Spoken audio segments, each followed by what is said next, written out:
Hey guys, today I'm gonna blow your mind with some budgeting tips you probably didn't know existed. Yeah, I know, budgeting sounds boring, totally get it. But trust me, these tips are gonna make your wallet thank you. First up, let's talk about the 50-20-30 rule. You might have heard about it, but I'm gonna give you the real tea. So, 50% of your income goes to needs. That's stuff you can't live without, like rent and groceries.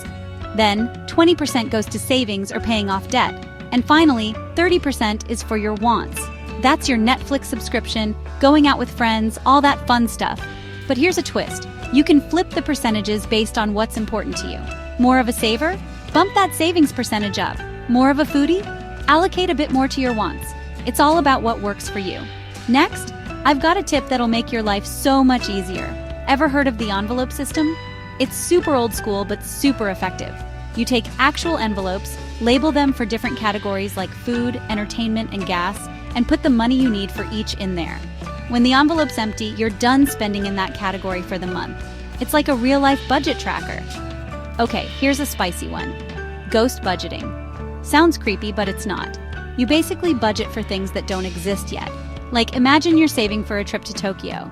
You start setting aside money as if you're already paying for it. By the time you're ready to go, your budget's already set. So cool, right?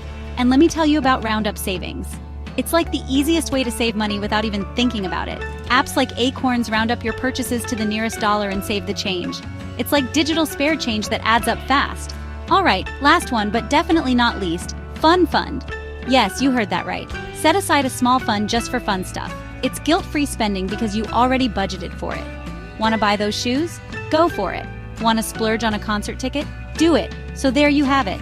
Budgeting doesn't have to be a drag. With these tips, you'll be saving money and still living your best life. Drop a comment below and let me know which tip you're gonna try first, or if you have your own awesome budgeting hacks. And don't forget to like, subscribe, and hit that notification bell so you never miss any of my mind-blowing tips. Catch you later.